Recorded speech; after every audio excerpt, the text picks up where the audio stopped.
My name is Jessica Morgan, and 6 months ago, I thought I was dying. More specifically, my entire family thought I was dying, and they were making plans accordingly.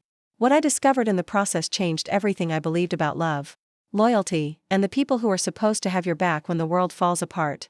I'd love to know which corner of the globe you're watching from. And if this story speaks to you, make sure to subscribe. Tomorrow's video is one you absolutely can't miss. It started with what seemed like a routine physical. I was 34, living in Sacramento, working as a graphic designer for a mid-sized marketing firm.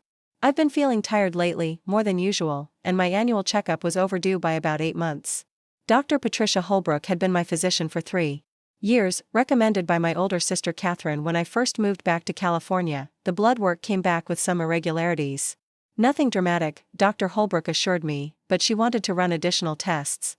Elevated white cell count, some protein markers that were slightly off.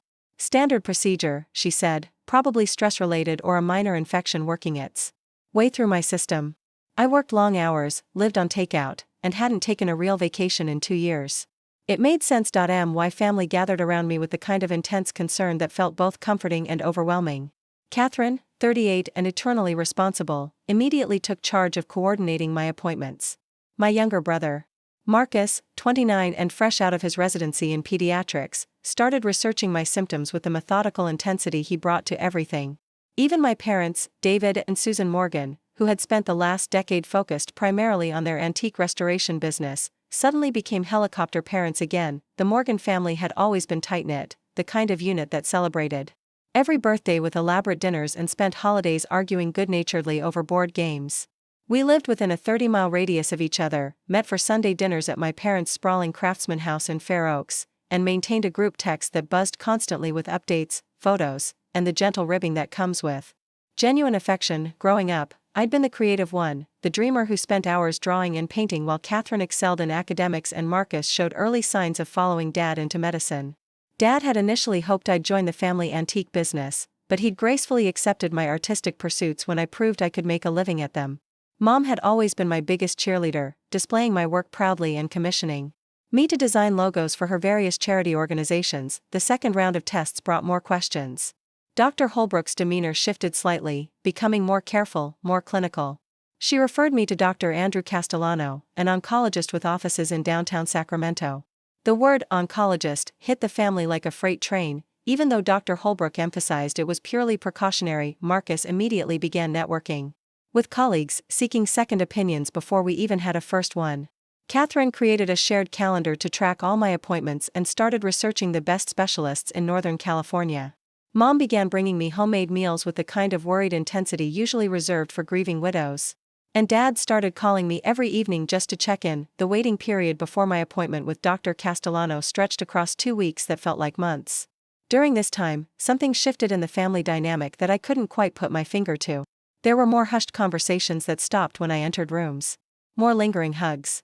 More careful questions about my comfort, my pain levels, my energy. Catherine started visiting my apartment more frequently, bringing groceries and staying to cook elaborate meals I couldn't finish. She'd clean while I rested, organizing my cabinets with military precision and making lists of things that needed attention. My refrigerator became covered with notes about upcoming appointments, medication schedules for vitamins she'd researched, and inspirational quotes printed on cardstock. Marcus began sharing medical articles with the family group text, carefully curated pieces about breakthrough treatments and promising research. He'd call me with questions about my symptoms that felt more like interrogations than brotherly concern. Did I have night sweats? Was I losing weight? Had I noticed any unusual lumps or changes? His medical training made him hypervigilant, but it also made every conversation feel like a diagnostic session. My parents started treating me like fragile china. Dad began handling my car maintenance without being asked, showing up to change my oil and check my tires with the kind of meticulous attention he usually reserved for restoring 19th-century furniture. Mom started doing my laundry, arriving at my apartment with my clean clothes folded with department store precision and my favorite childhood treats tucked into the pockets of my sweaters. The appointment with Dr. Castellano was scheduled for Thursday morning in early March. The night before, the entire family gathered at my parents' house for what Catherine termed a family strategy meeting. They wanted to be prepared, she explained, to ask the right questions and understand whatever information we received. We sat around the dining room table where we'd shared thousands of meals, but the atmosphere was different. There was a weight To the conversation, a gravity that transformed even simple questions into moments of profound significance. Marcus had prepared a list of questions typed on his laptop. Catherine had researched Dr. Castellano's background and credentials. Mom had baked my favorite lemon bars, and Dad had opened a bottle of wine he'd been saving for a special occasion. Whatever happens tomorrow, Dad said, raising his glass in a toast, we face it together. The Morgans stick together. We clinked glasses, and I felt surrounded by love so complete it was almost suffocating. Dr. Castellano's office was everything you'd expect from a successful oncologist. Diplomas and certifications covered one wall, soft lighting created an atmosphere of clinical warmth, and the waiting room was filled with patients in various stages of treatment and recovery. I sat between Catherine and Mom, Marcus across from us, all of us pretending to read magazines while actually studying every person who emerged from the consultation rooms. When my name was called, all four of them stood up with me. The nurse smiled gently and explained that Dr. Castellano preferred to speak with patients privately first, then invite family members in for the discussion. It was standard procedure, she assured us, designed to give patients space to process information before sharing it with loved ones. Dr. Castellano was younger than I'd expected, probably in his early 40s, with a kind of calm confidence that comes from delivering difficult news with compassion. He reviewed my test results methodically, explaining each finding in language I could understand. The picture he painted was concerning but not definitively conclusive. The markers we're seeing could indicate several different conditions, he explained, pulling up charts on his computer screen. Some autoimmune disorders, certain infections, or yes, possibly a hematological malignancy. We need more comprehensive testing to determine exactly what we're dealing with. He ordered additional blood work, a bone marrow biopsy, and imaging studies. The process would take approximately 3 weeks from start to finish. In the meantime, he recommended I continue my normal activities while monitoring my symptoms carefully. He was thorough but not alarmist, professional but kind. When my family was invited in for the discussion, Dr. Castellano repeated his explanation with the same measured precision. I watched their faces as he spoke, seeing the fear they were trying to hide behind supportive smiles and encouraging nods. Catherine took notes on her phone. Marcus asked detailed questions about testing procedures and timeline. Mom held my hand, her grip tightening whenever Dr. Castellano mentioned words like malignancy or progression. The drive home was quiet, each of us lost in our own thoughts. When we reached my apartment, Catherine insisted on staying the night. Marcus promised to research Dr. Castellano's recommended tests. Mom and Dad both hugged me longer than usual, whispering words of love and reassurance. That evening, lying in my own bed while Catherine settled into the guest room, I felt the weight of uncertainty pressing down on my chest. Not just the medical uncertainty, but something else. Something about the way my family had responded to the possibility of my illness felt different from what I'd expected. There was love there, absolutely, but there was also something else. Something that felt almost like anticipation. I dismissed the thought as paranoia brought on by stress and fear. After all, when someone you love might be seriously ill, it's natural for family dynamics to shift. People respond to crisis in different ways. Some become overprotective, others withdraw, still others throw themselves into research and planning. The Morgan family, I told myself, was simply doing what we'd always done, circling the wagons and facing the challenge together. The strange undercurrent I sensed was probably just the collective fear of losing someone we all loved, but as I drifted off to sleep, listening to Catherine moving around in the next room, organizing my medicine cabinet and setting up what sounded like a command center in my living room, I couldn't shake the feeling that something fundamental had changed in my family. Something that had less to do with my potential illness and more to do with what that illness might mean for them. The next morning, I woke to find Catherine already dressed and making breakfast, her laptop open on my kitchen counter displaying what appeared to be a spreadsheet with multiple tabs. She looked up with a bright smile when I emerged from my bedroom.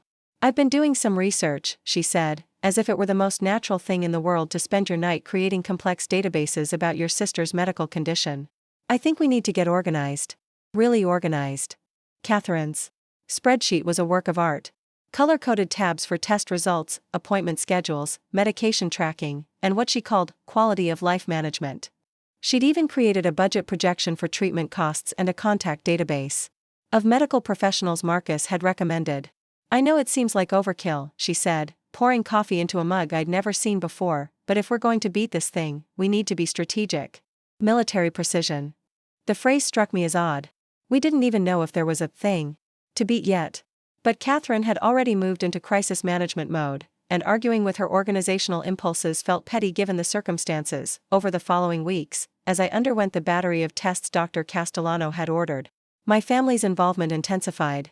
Marcus accompanied me to the bone marrow biopsy, explaining the procedure with clinical detachment while holding my hand during the actual extraction.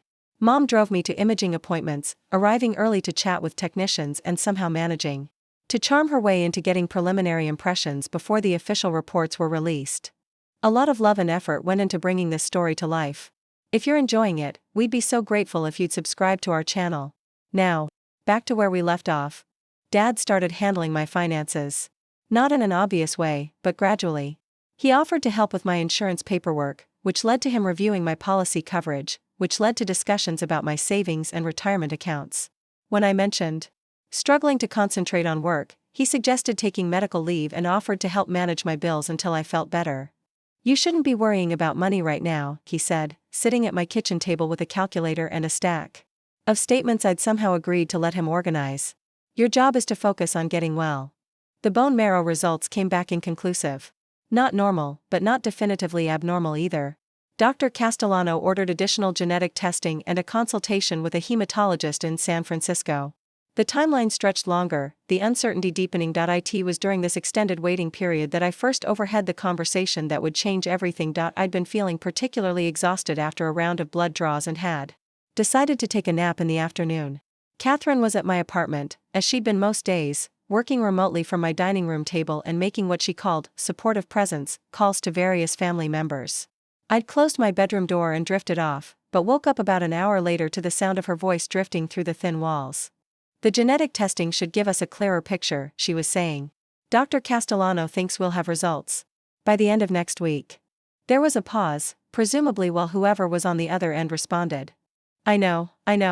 But we need to be realistic about the timeline. If it's what we think it is, we're looking at maybe 18 months, possibly less." My blood ran cold. 18 months?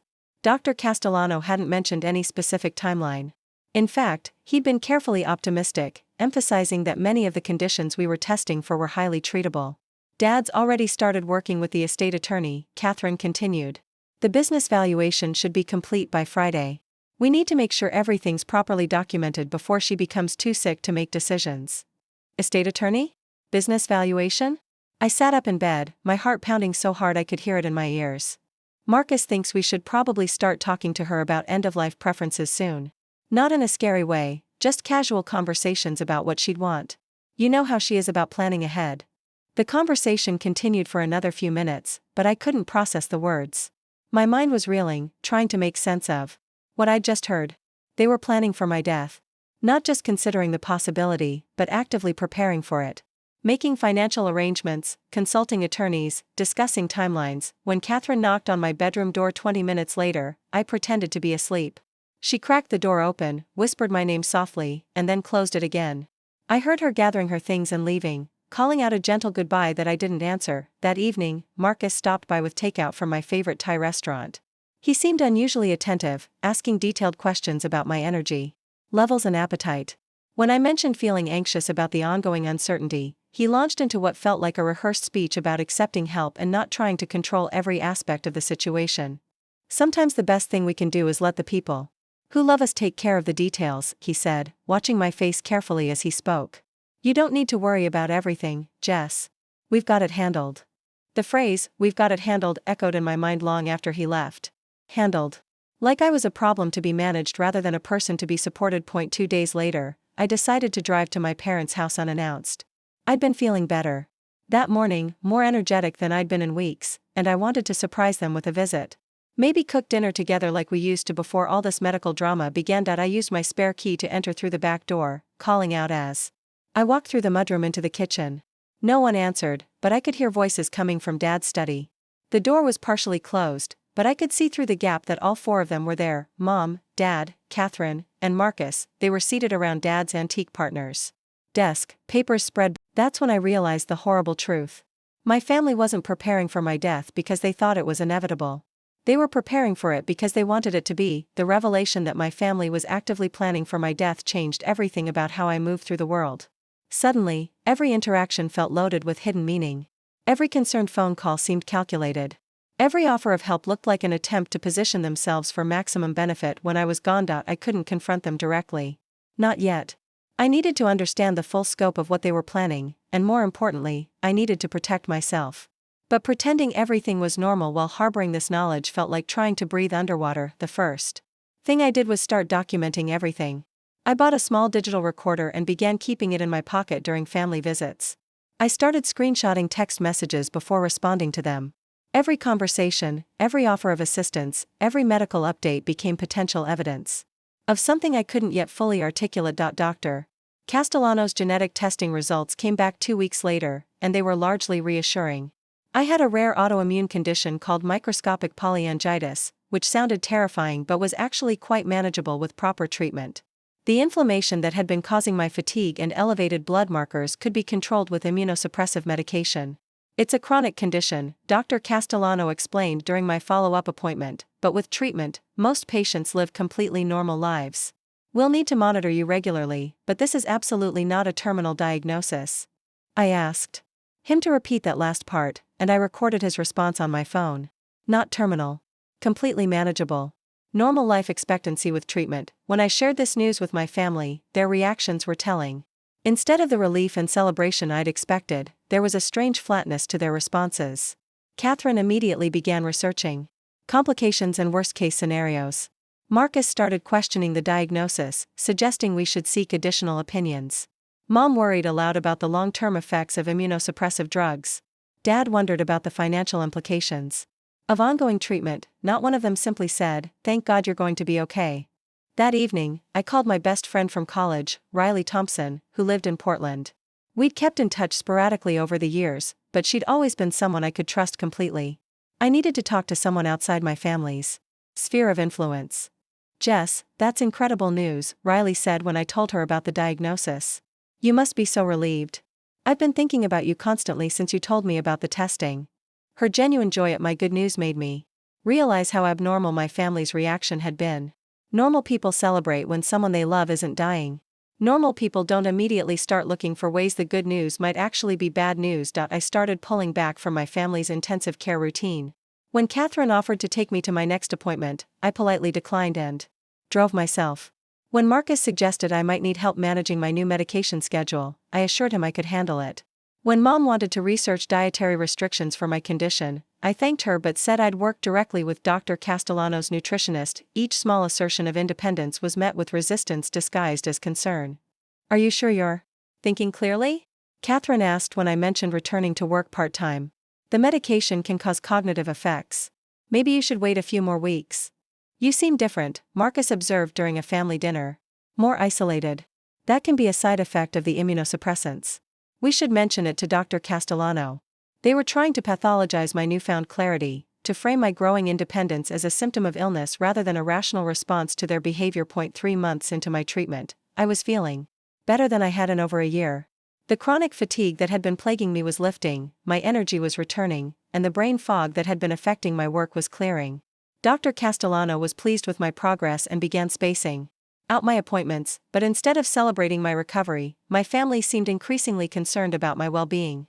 "She's pushing too hard," I overheard Mom telling Catherine during a phone call I wasn't supposed to hear. "Going back to work full-time, moving around her apartment like everything's normal. She's in denial about how serious this is. The medication might be giving her false confidence," Catherine replied. "We should talk to Dr. Castellano about adjusting the dosage." They wanted me sick. The realization hit me with crystalline clarity. My recovery was inconvenient for whatever plans they'd made. A healthy Jessica could make her own decisions, manage her own finances, and live independently. A sick Jessica needed their help, their guidance, their management. I started doing my own research into my family's financial situation. It wasn't difficult to find public records showing that Dad's antique business was struggling. The commercial property where they operated was behind on mortgage payments. They'd taken out several loans against their personal residence. Mom's charity work, which I'd always admired, had apparently involved some questionable expense accounts that were now under scrutiny. Catherine's divorce from her husband 2 years earlier had been messier than she'd let on. She'd lost half her assets and was paying significant alimony. Marcus, despite being a doctor, was drowning in student loan debt and had made some poor investment choices that left him financially vulnerable. My life insurance policies, which I'd purchased years ago when I bought my condo, would pay out nearly $500,000. Combined with my savings, retirement accounts, and the value of my property, my death would solve everyone's financial problems, but my continued living was becoming increasingly inconvenient. The turning point came during what Catherine called a family intervention. She'd organized a meeting at my parents' house under the pretense of discussing my long-term care needs. When I arrived, I found all of them waiting in the living room with serious expressions and a folder full of documents. "We're worried about you," Dad began. "Your judgment seems impaired lately. The doctors say that can happen with your condition."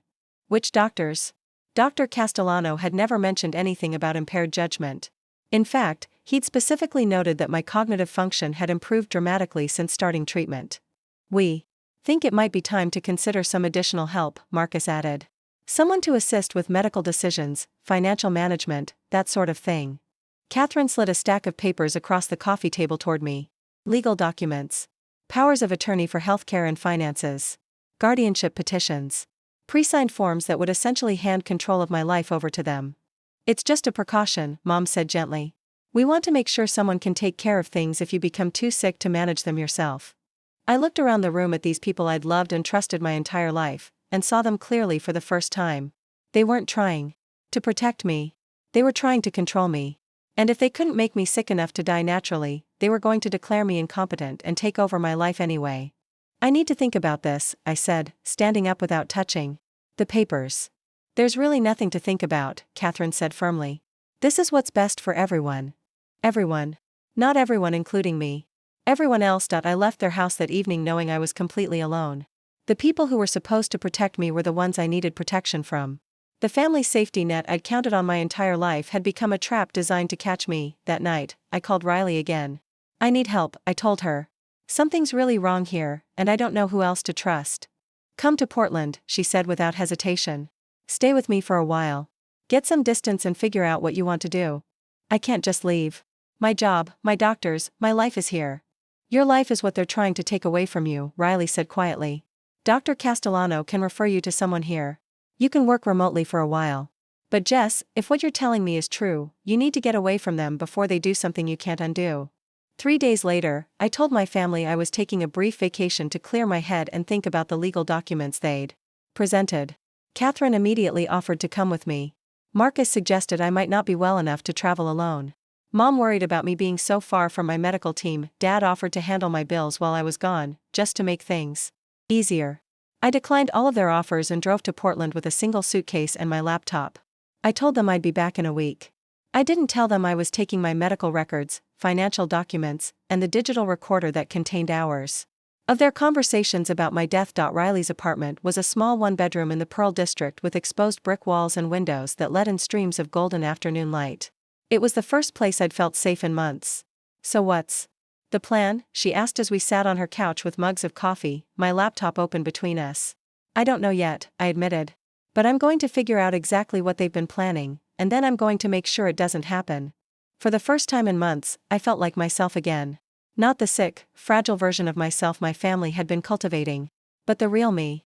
The one who was smart enough to recognize a trap and strong enough to fight back. I just had to figure out how. Portland gave me the mental space I needed to see my situation clearly. Away from my family's constant monitoring and manipulation, I could think without feeling like every decision was being scrutinized for signs of cognitive decline. Riley's apartment became my war room, where I began methodically building a case against the people who had raised me. The first revelation came when I reviewed my medical records with Dr. Elena Vasquez, the rheumatologist Dr. Castellano had referred me to in Portland. Dr. Vasquez was thorough and direct, qualities I'd grown to appreciate after months of feeling like I was navigating through deliberate confusion. "Your condition is responding beautifully to treatment," she said, reviewing the test results I'd brought from Sacramento. "Whoever started you on this protocol knew exactly what they were doing. Your inflammatory markers are nearly normal now." "My family seems to think I'm still very sick," I said carefully. "They've been pushing for me to sign some legal documents about medical decision-making." Dr. Vasquez looked up from the file with sharp interest. "Based on these numbers, you're in remission. There's absolutely no medical justification for declaring you incompetent or transferring medical decision-making authority." "Who suggested that?" "My brother Marcus. He's a pediatric resident." Her expression darkened. "A pediatric resident should know better than to make recommendations outside his specialty. And any physician who suggested you're incapacitated based on these results would be making a serious error in judgment. She printed out a comprehensive report detailing my current health status, cognitive function, and ability to make independent medical decisions. Keep this with you, she advised. If anyone questions your competency, this document makes it clear that you're fully capable of managing your own care. Armed with medical validation of my mental clarity, I began digging deeper into my family's financial machinations. Riley worked in corporate finance and helped me understand some of the more complex documents I'd photographed during my last visit to my parents' house. This is bad, she said, studying the loan documents on my laptop screen. Your parents aren't just struggling financially. They're facing foreclosure on both their business property and their home. These payment schedules show they're about 6 months behind on everything. Catherine's financial situation was equally dire. Her divorce settlement had included substantial alimony payments that she clearly couldn't afford. Court documents showed she'd already been back to family court twice requesting modifications, and her ex-husband was threatening to take her back for contempt. Marcus's student loan debt exceeded $300,000, and his investment portfolio showed a series of catastrophic losses in cryptocurrency and day trading. For someone who'd supposedly been researching my medical condition, he'd spent an awful lot of time researching get-rich-quick schemes, but the most damning evidence came from something I almost missed. While reviewing Catherine's meticulously organized spreadsheets, I noticed a tab labeled Insurance Claims Process.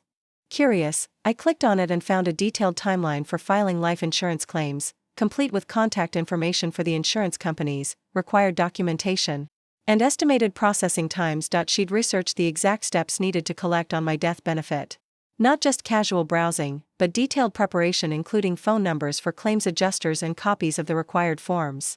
The spreadsheet showed she'd called my insurance company 3 times, ostensibly to verify coverage for pre-existing conditions. They've been calling your insurance company?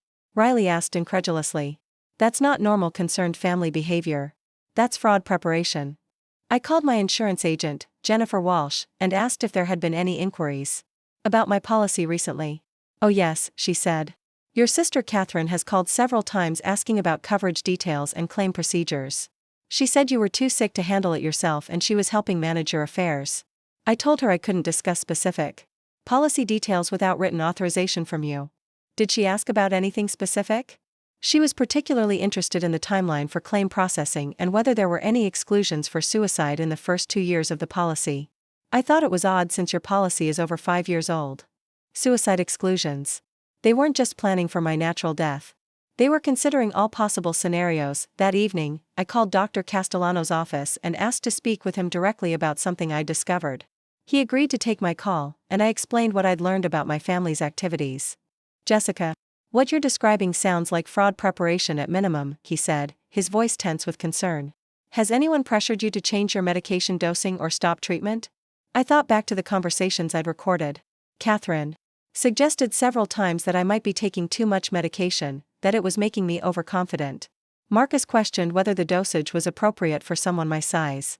Under no circumstances should you allow anyone to modify your treatment plan, Dr. Castellano said firmly. And Jessica, I'm going to document this conversation in your medical file. If anything happens to you, there will be a record of these concerns. The next day, I received a series of increasingly frantic calls from my family. They'd expected me back from my vacation days ago, and my continued absence was clearly causing anxiety. Where are you? Catherine demanded when I finally answered her call. You said you'd be back by Wednesday. It's Friday. I'm staying a few more days.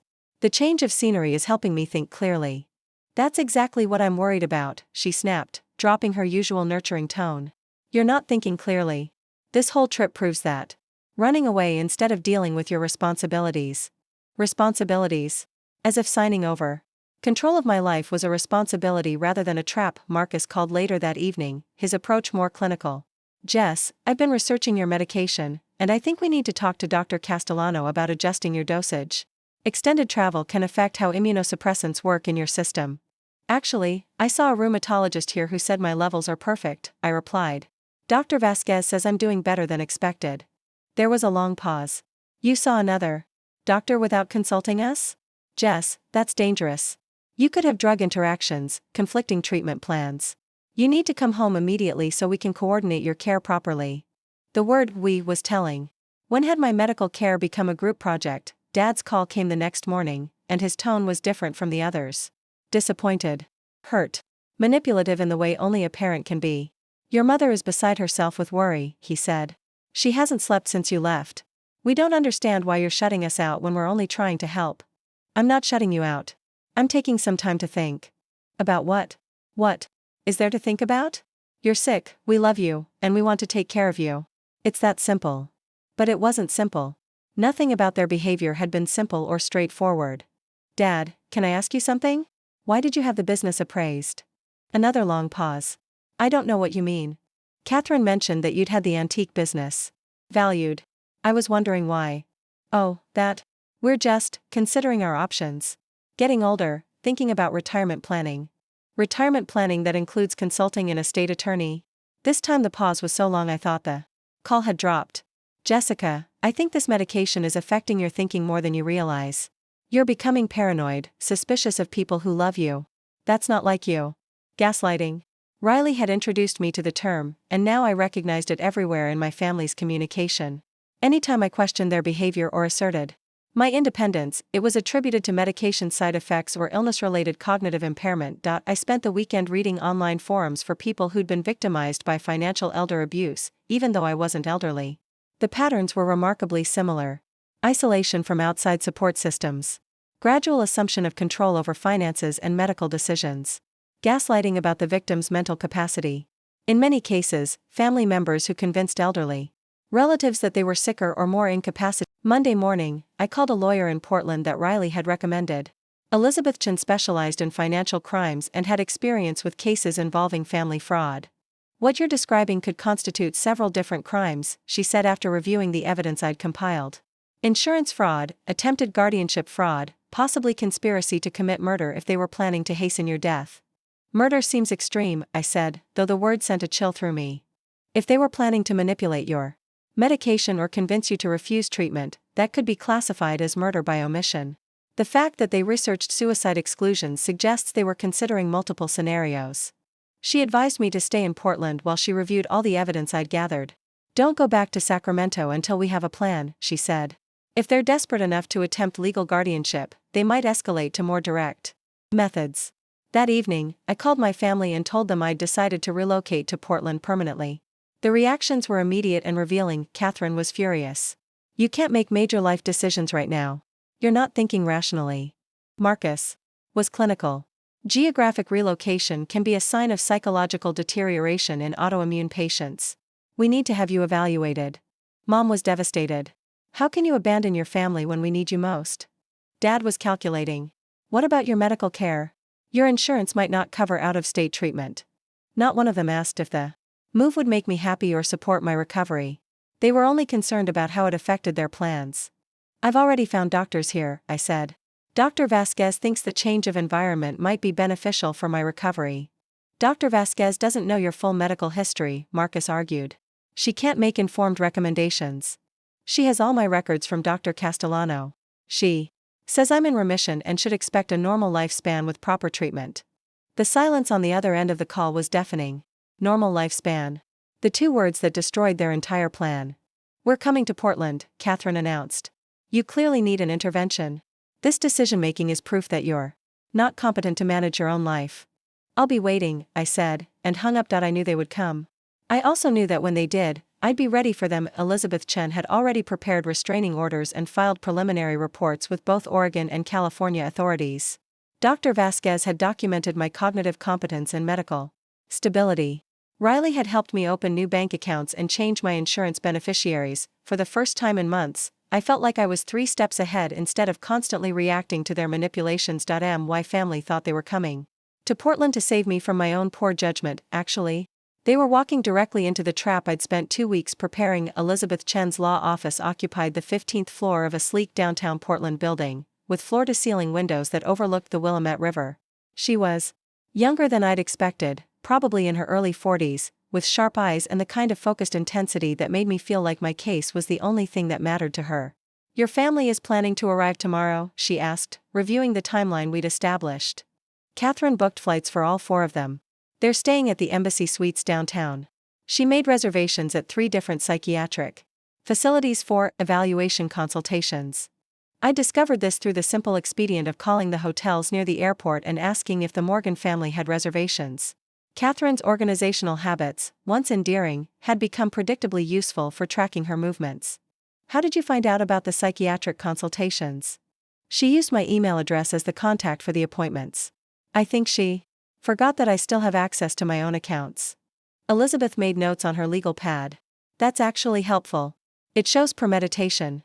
They're not just coming to visit, they're coming to execute a plan to have you declared incompetent.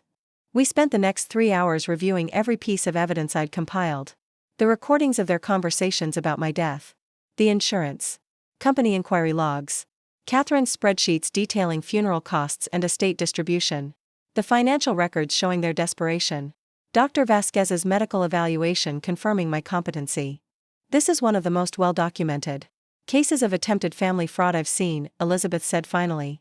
Usually, we're working backward from financial damage that's already been done. You've caught them in the planning stages.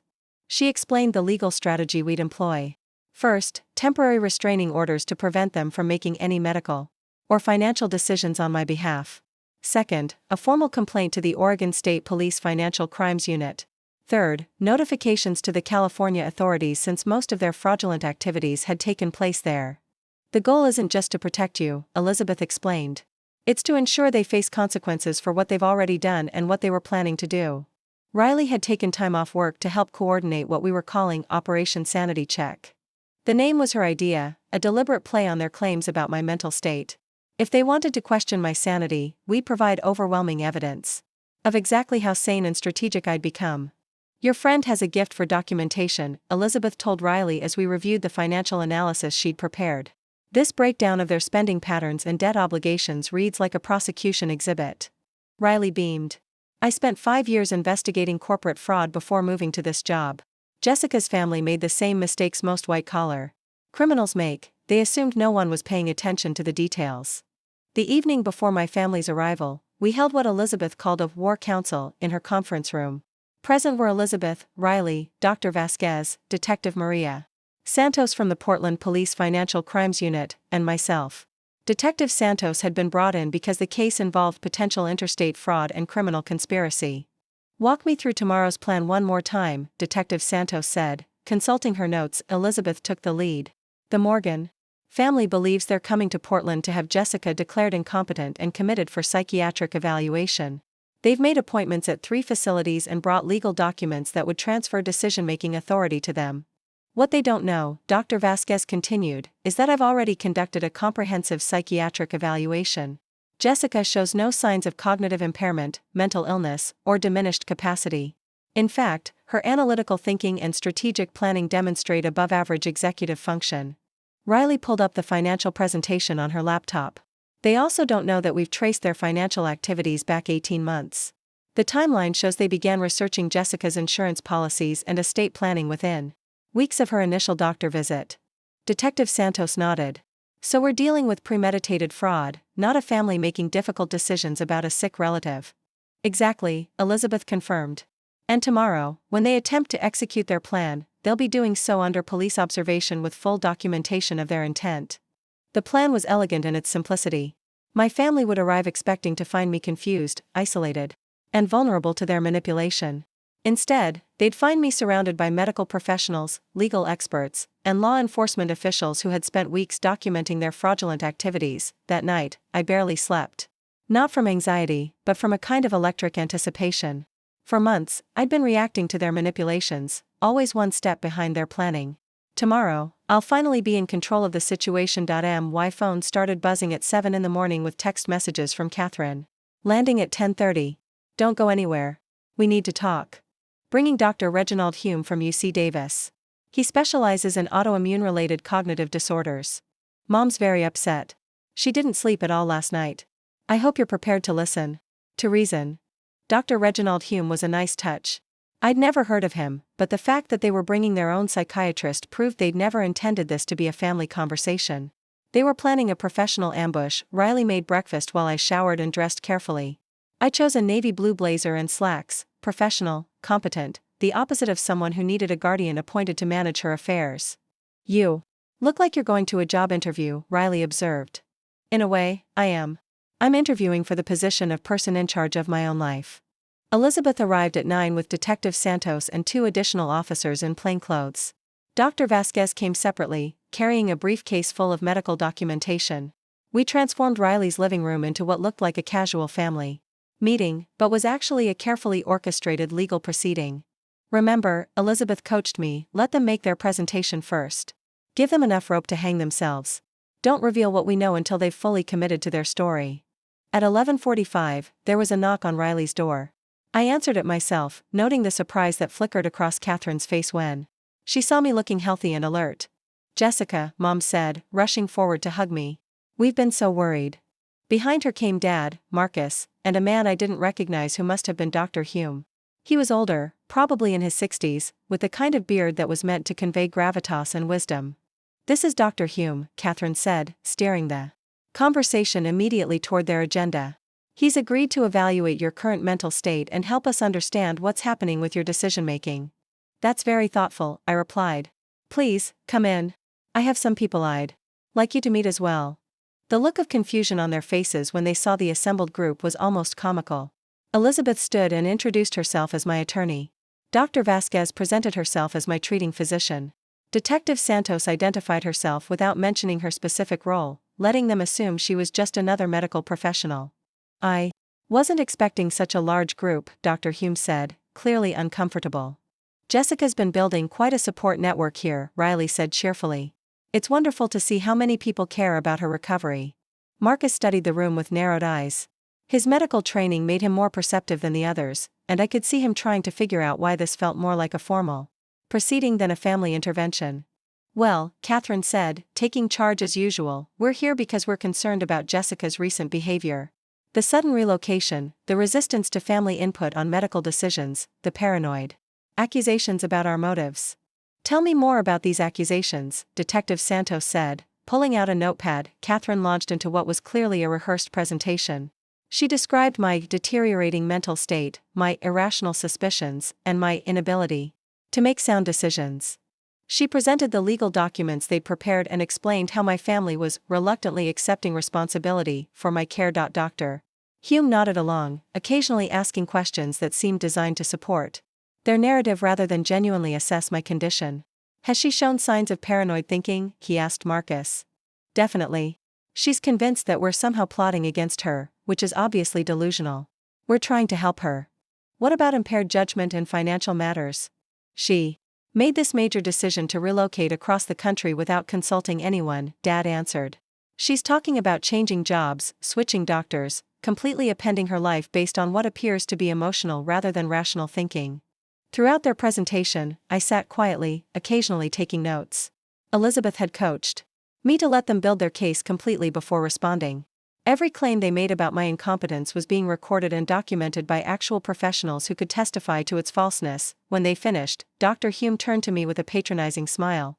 "Jessica, your family is clearly very concerned about you. How do you respond to their observations about your recent behavior?"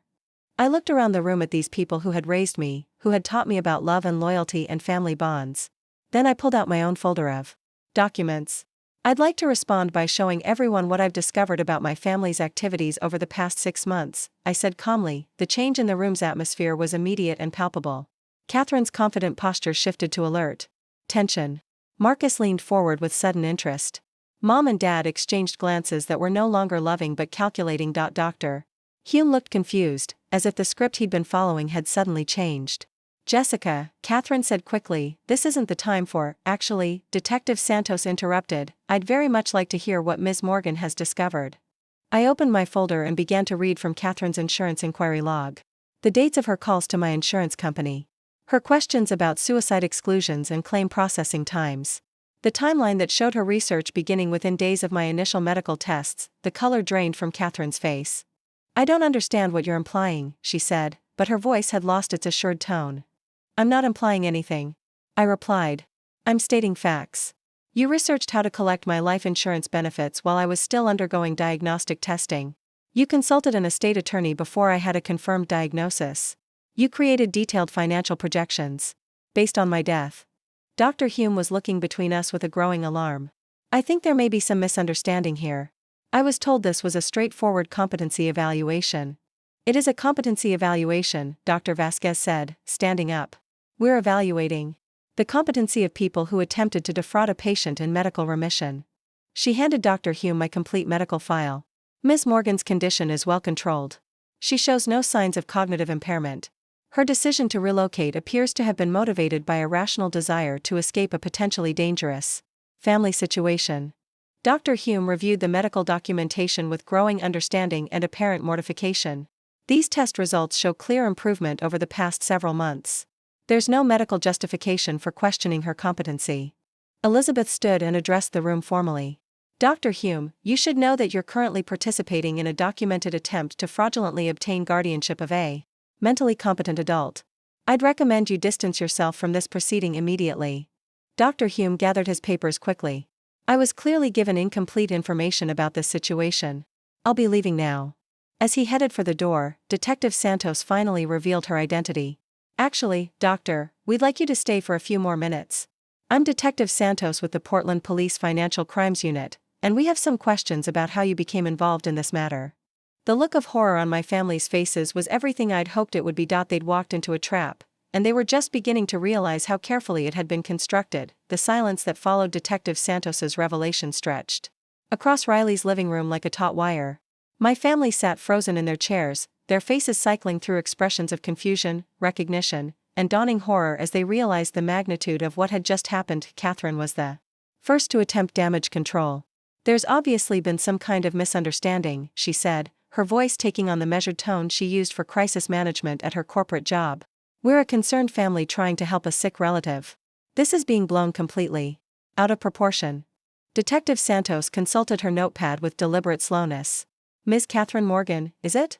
I have records showing you called Midwest Life Insurance Company 6 times between February 15 and March 3, inquiring about claim procedures for policy number 447-889-332. Is that accurate? Catherine's composure cracked slightly. I may have called to understand Jessica's coverage. Yes. That's what family members do. According to the insurance company's logs, you specifically asked about suicide exclusions, claim processing timelines, and required documentation for death benefits. You also requested forms for filing claims. Why would you need that information for someone who was simply undergoing diagnostic testing?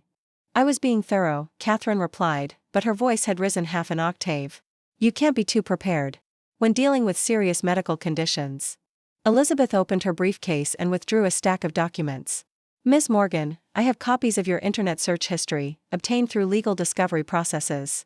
Between January 20 and March 15, you conducted 247 searches related to life insurance claims, estate planning, and financial power of attorney procedures. You also researched how long does it take to die from autoimmune disease and untreatable complications of immunosuppressive therapy. The room fell dead quiet. Even I hadn't known about the search history. Elizabeth had been more thorough than I'd realized. Marcus shifted in his chair, his medical training making him understand the implications faster than the others. Those searches don't prove anything criminal. People research medical conditions when their family members are sick. Dr. Morgan, Detective Santos said, turning her attention to him, you're listed as a contact on several consultation requests with assisted living facilities and hospice care providers in the Sacramento area. According to their records, you told them your sister had a terminal diagnosis with a prognosis of 6 to 12 months. Is that accurate? Marcus's jaw tightened. I was exploring options based on potential worst-case scenarios. But your sister didn't have a terminal diagnosis, did she? In fact, according to Dr. Castellano's records, her prognosis was quite positive from the beginning. Dr. Vasquez interjected, her voice clinical and precise. I've reviewed all of Ms. Morgan's medical records from Dr. Castellano. At no point was a terminal diagnosis suggested or discussed. The testing showed treatable autoimmune inflammation. Mr. Morgan's communications with care facilities were based on false medical information. Dad finally spoke up, his voice shaky with what might have been anger or fear. This is ridiculous. We're being treated like criminals for caring about our daughter's health. Mr. David Morgan, Elizabeth said, consulting her own notes, you met with Estate Attorney Harold Fitzpatrick on March 8 to discuss probate procedures and business asset transfers. According to Mr. Fitzpatrick's calendar notes, you described your daughter as terminally ill and requested expedited processing of inheritance documents. You also had your antique business appraised by Hartwell and Associates on March 12. Why would you need business valuations and estate planning for a daughter who was simply having medical tests? Dad's face flushed red. We were being responsible. Planning ahead in case something happened. Or planning to benefit from something you hoped would happen, Detective Santos said quietly. Mom had been silent throughout the exchange, but now she began crying, not the soft tears of a worried mother, but the harsh sobs of someone whose carefully constructed world was collapsing. We never wanted anything bad to happen to Jessica, she managed between sobs. We were so scared. The bills, the business, Catherine's divorce costs. We thought if something happened anyway, at least some good could come from it. The admission hung in the air like poison gas. Even Catherine turned to stare at her mother, realizing that Mom had just confessed to hoping for my death for financial gain. Mrs. Morgan, Elizabeth said gently, you just admitted to hoping your daughter would die so you could benefit financially from her life insurance policy. Are you aware that this constitutes conspiracy to commit insurance fraud? Detective Santos was taking rapid notes, documenting every admission. I need to advise all of you that anything you say can and will be used against you in criminal proceedings. You have the right to remain silent and to consult with attorneys. Marcus stood abruptly. We're leaving. This is entrapment. Dr. Morgan, Detective Santos said calmly, please sit down. You're not under arrest at this time, but you are part of an active investigation. Leaving now would constitute fleeing from a police interview. Riley spoke for the first time since the confrontation had begun. Jessica, do you want to show them the recordings? I had almost forgotten about the digital recordings I'd made during my family visits. They'd been so focused on the documentary evidence that the audio recordings felt like overkill. But seeing their attempts to deny and minimize their actions made me realize the recordings were necessary. I think that's a good idea, I said, pulling out my phone. I played the recording of Catherine discussing my 18-month timeline with someone on the phone. Her voice, clear and unmistakable, talking about estate planning and business valuations. Then the recording of Marcus discussing end-of-life preferences and whether I would linger longer than expected. Catherine's face went white as her own voice filled the room. You recorded private conversations? I recorded conversations about my own life and death, I corrected. Conversations you were having without my knowledge while pretending to support my recovery. The next recording was the most damning, the family meeting at my parents' house where they discussed funeral costs, my lease, and whether my death would be a blessing if it's quick. Mom's voice saying those words was like a physical blow to everyone in the room. When the recordings finished, the silence was absolute. Even the plainclothes officers who had been quietly observing from the corner of the room looked shaken. Dr. Hume, who had been trying to edge toward the door, finally spoke. I need to make it clear that I had no knowledge of any of this. I was contacted by Dr. Marcus Morgan and told that his sister was showing signs of psychiatric deterioration due to her medical condition. I was asked to provide a consultation about competency evaluation. I was never told about insurance policies or estate planning. Detective Santos nodded. Dr. Hume, we'll need a full statement from you about how you were contacted and what information you were given. You may have been an unwitting participant in fraud preparation. Elizabeth addressed my family directly. At this point, you've all made statements that constitute admissions of conspiracy to commit insurance fraud, attempted guardianship fraud, and conspiracy to file false medical reports. The recordings provide additional evidence of premeditation and intent. She paused, letting the legal implications sink in. The state of California will likely file charges related to the fraudulent activities that occurred there. Oregon may file charges related to the attempted guardianship fraud here. The federal government could potentially file charges related to interstate insurance fraud. Catherine finally grasped the full scope of what they were facing. What are the potential penalties for those charges? Insurance fraud in California carries a penalty of up to 5 years in prison and substantial fines, Elizabeth replied. Conspiracy charges can add additional time. Professional licensing boards will likely investigate Dr. Morgan's conduct. And the insurance companies will almost certainly pursue civil damages. Marcus buried his face in his hands. His medical career was over before it had really begun. Catherine was looking at potential prison time just as her divorce was finalizing. Dad's antique business would be destroyed by the legal costs and public scandal. Mom's charity work and social standing would evaporate overnight. They had gambled everything on my death, and lost everything because I lived. Detective Santos stood and nodded to the other officers. We'll need all of you to come to the station to give formal statements. You're not under arrest at this time, but you are required to cooperate with this investigation. Can we call lawyers? Dad asked weakly. You should definitely call lawyers, Elizabeth replied. In fact, I'd recommend You call them immediately.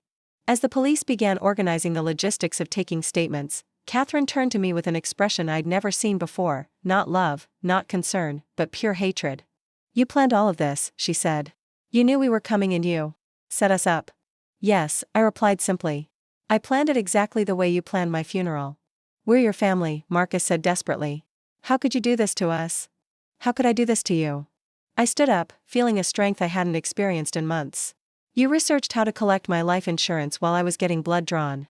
You made appointments with funeral homes while I was starting treatment. You discussed whether my death would be quick enough to avoid expensive medical bills. I looked around at these people who had raised me, who had taught me about loyalty and trust and family bonds. You didn't just plan my funeral, I said. You planned to benefit from it. You turned my illness into a business opportunity. So yes, I planned this confrontation. I planned it the same way you planned to steal my life, methodically, carefully, and with complete attention to detail. Detective Santos was organizing the group to leave for the police station when Catherine made one last desperate attempt to salvage the situation. Jessica, she said, her voice taking on the gentle, nurturing tone she'd used throughout my illness, you don't understand what you're doing. We can work this out as a family. You don't need to destroy us over a misunderstanding. I looked at her for a long moment, this woman who had been my closest confidant, my trusted advisor, my big sister who always knew how to fix everything. Catherine, I said quietly, the misunderstanding was thinking you were my family instead of my predators. The police escort that walked them out of Riley's apartment was just a formality.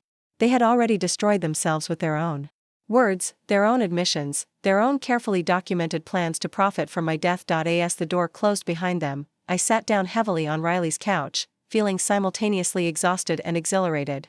How do you feel? Riley asked, settling beside me. I considered the question seriously. My family was facing criminal charges. My relationships with the people who raised me were permanently destroyed. Everything I'd believed about love and loyalty had been shattered.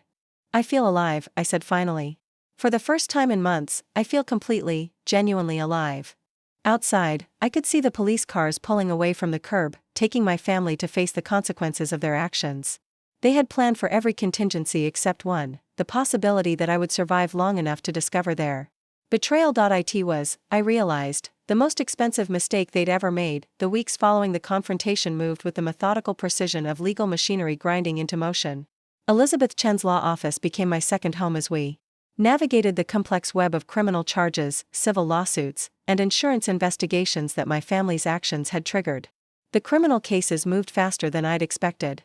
California prosecutors filed charges against all 4 family members within 10 days of receiving Detective Santos's report.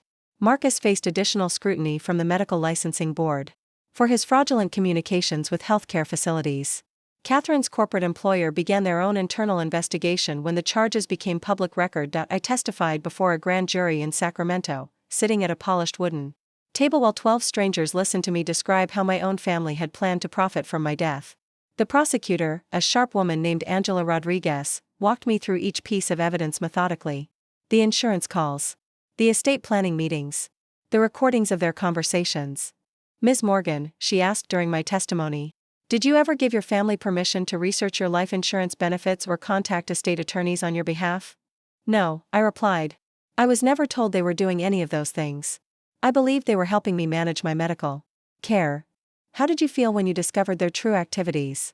I paused, considering how to articulate the complex mix of betrayal, fear, and eventual empowerment I'd experienced. I felt like I'd been living with strangers who were wearing the faces of people I loved. The grand jury returned indictments on all charges. Conspiracy to commit insurance fraud. Attempted guardianship fraud. Filing false medical reports. The headlines in the Sacramento Bee read, local family charged in plot to profit from daughters. Fake terminal illness. Dr. Castellano called me personally after seeing the news coverage. Jessica, I want you to know that I've reviewed every aspect of your case with our legal team. Your medical file clearly documents that you were never given a terminal diagnosis. Your family's claims about your condition were completely fabricated. Will you testify if needed? I asked. Absolutely. What they did wasn't just insurance fraud, it was a perversion of medical care. They used your trust in the healthcare system to manipulate you. The civil cases proved even more devastating for my family than the criminal charges. Midwest Life Insurance Company filed a lawsuit seeking damages for attempted fraud. Dad's business insurance carrier canceled his policy when the charges became public. The IRS began investigating whether their estate planning activities constituted tax fraud, but the most satisfying justice came from unexpected sources. Dr. Reginald Hume, the psychiatrist Marcus had recruited for my fake competency evaluation, filed a complaint with the California Medical Board detailing how he'd been manipulated into participating in fraud. His report triggered an investigation into Marcus's fitness to practice medicine before he'd even finished his residency. They destroyed my professional reputation, Dr. Hume told me during a phone call. I've been practicing for 30 years. And one conversation with your brother nearly ended my career. I want to make sure he never gets the chance to manipulate another physician. The social consequences were swift and merciless. Catherine's ex-husband used the criminal charges to petition for full custody of their children, arguing that someone willing to defraud her own sister couldn't be trusted with parental responsibilities. Mom's charity organizations quietly removed her from all leadership positions. Dad's antique restoration business lost its commercial lease when news of the charges reached his landlord. Riley documented the family's downfall with the same meticulous attention to detail Catherine had once used for tracking my medical appointments. We created what she called the consequences spreadsheet, a running tally of how their scheme had destroyed every aspect of their lives. Marcus was terminated from his residency program, Riley reported during one of our weekly updates. The hospital said they couldn't have residents who engage in healthcare fraud. He'll have to reapply to medical school if he wants to continue in medicine. What about Catherine's job? Fired for conduct unbecoming. Her company said they couldn't have employees facing fraud charges in client-facing roles. She's working at a retail store now, trying to make alimony payments. 6 months after the confrontation, I received an unexpected phone call from Mom. She was calling from a number I didn't recognize, and her voice sounded different, smaller, older, defeated. Jessica, she said, I know you probably don't want to hear from me, but I needed to tell you something. I waited, curious despite myself. Your father had a heart attack last week. He's stable now, but the stress of everything, the legal bills, losing the business, the shame of what we did. It's killing him. I'm sorry to hear he's not well, I said carefully. The doctors say stress was a major factor. The whole family is falling apart because of what we tried to do to you. She paused, and I could hear her crying quietly. I know. You won't forgive us. I know we don't deserve forgiveness. But I needed you to know that we're all paying for what we did. Mom, I said gently, you're not paying for what you did to me. You're experiencing the natural consequences of your choices. There's a difference. After hanging up, I sat in my Portland apartment, the permanent one I'd rented after deciding to make the move official, and reflected on how completely my life had changed. I'd found work with a design agency that specialized in nonprofit organizations, creating marketing materials for causes I actually believed in. Dr. Vasquez had become not just my physician but a mentor, introducing me to other patients who'd overcome family medical abuse. Riley and I had grown closer than ever, our friendship deepened by shared adversity, but the most significant change was internal.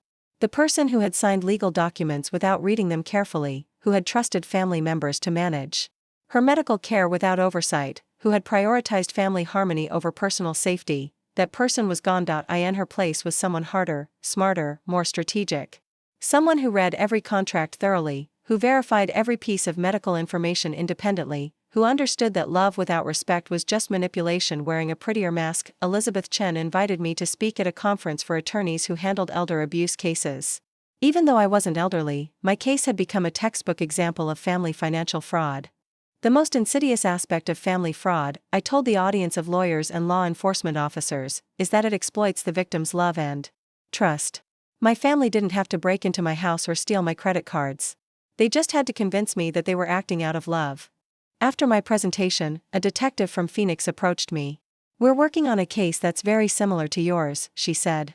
An adult daughter whose family convinced her she had early onset dementia so they could take control of her finances. Would you be willing to consult on the case? That conversation led to my involvement with the National Adult Protective Services Association, where I began volunteering as an advocate for victims of family financial abuse. My experience had given me insights that professional advocates sometimes lacked. I understood the psychological manipulation from the inside. 1 year after the confrontation, I testified at Marcus's sentencing hearing. He had plea bargained his charges down to conspiracy to commit fraud in exchange for cooperating with the insurance company's investigation. He stood before the judge looking nothing like the confident young doctor I'd once admired. Ms. Morgan, the judge said, you have the opportunity to make a victim impact statement. Would you like to address the court? I looked at Marcus. This Person I'd once looked up to, who had used his medical knowledge to try to destroy my life. Your Honor, I said, the defendant didn't just try to defraud an insurance company. He tried to convince his own sister that she was dying when she wasn't. He researched hospice care and funeral arrangements while I was getting treatment for a manageable condition. He used his medical training to lend credibility to a scheme designed to hasten my death. I paused, gathering my thoughts. But I want the court to know that his actions, and the actions of my entire family, ultimately made me stronger. They forced me to become someone who doesn't rely on others to define my reality or manage my affairs. They taught me that the most important relationship I have is with myself. Marcus received 18 months in federal prison, followed by 5 years of probation and a lifetime ban from practicing medicine. Catherine received 2 years, with the possibility of early release for good behavior. Dad and Mom received suspended sentences due to Dad's health issues, but they were required to pay full restitution to the insurance companies and legal fees. The financial restitution alone would keep them in debt for the rest of their lives. 2 years after everything began, I received a wedding invitation that made me laugh out loud. Riley had gotten engaged to a colleague at her finance firm, and she wanted me to be her maid of honor. You know, she said as we planned the ceremony, if your family hadn't tried to kill you for insurance money, you never would have moved to Portland and we never would have reconnected. Are you saying I should thank them? I'm saying maybe their evil plan was actually the universe's way of putting you where you needed to be. The wedding was beautiful, held in a garden overlooking the Columbia River. As I stood beside Riley, watching her marry someone who genuinely loved and supported her, I realized that I'd found something my original family had never provided: unconditional acceptance without hidden agendas. Dr. Vasquez attended the wedding, bringing her partner and their teenage daughter. Elizabeth Chin came with her husband, a quiet man who worked in environmental law. Detective Santos sent a card with a note that read, "Congratulations to the bride and the woman who proved that living well is the best revenge." As the reception wound down, I found myself sitting alone at a table, watching Riley dance with her new husband. My phone buzzed with a text from an unknown number. "Jessica, this is Catherine. I know you won't respond, but I needed to tell you that I'm sorry. Really sorry. Not because we got caught, but because we did it at all. You didn't deserve what we put you through. I hope you're happy." I stared at the message for a long time, then deleted it without responding. Catherine's apology, sincere or not, was irrelevant to my life now. I'd moved beyond needing their acknowledgement or regret. Riley appeared beside me, having escaped from the dancing for a moment. "You look thoughtful." "Good thoughtful or bad thoughtful?" "Good thoughtful," I said. "I was just thinking about how different my life is now compared to 3 years ago." "Better different?" I considered the question seriously. 3 years ago, I had a family that I trusted completely. I'd had the security of knowing that people I loved would always be there for me. I'd lived in a world where betrayal by the people closest to you was unimaginable. Now I lived alone, 3 states away from where I'd grown up. I'd learned that family bonds could be weapons, that love could be conditional, that the people who raised you could see you as nothing more than a financial opportunity, but I'd also learned that I was stronger than I'd ever imagined. That I could survive the worst kind of betrayal and come out not just intact, but improved. That I could build a new life based on genuine relationships rather than biological accidents. Much better than different, I told Riley. I wouldn't change any of it. As I drove home that night through the quiet Portland streets, I thought about the funeral my family had planned for me. The one where they would have stood over my casket, crying tears that mixed genuine grief with relief that their financial problems were solved. Instead, I was alive, healthy, and surrounded by people who valued me for who I was rather than what I was worth. Dead. It occurred to me that in trying to kill me, my family had actually killed the weak, trusting, naive version of myself that would have been vulnerable to their manipulation forever. The person driving through Portland that night was someone they'd never met and could never control. She was someone who had learned that the most important funeral you can attend is the one for the person you used to be. Looking for more? We've got 2 amazing stories ready for you right on screen. If this one touched you, these are absolutely worth your time. Click to watch them now. And hey, subscribe and hit that bell to never miss our latest uploads.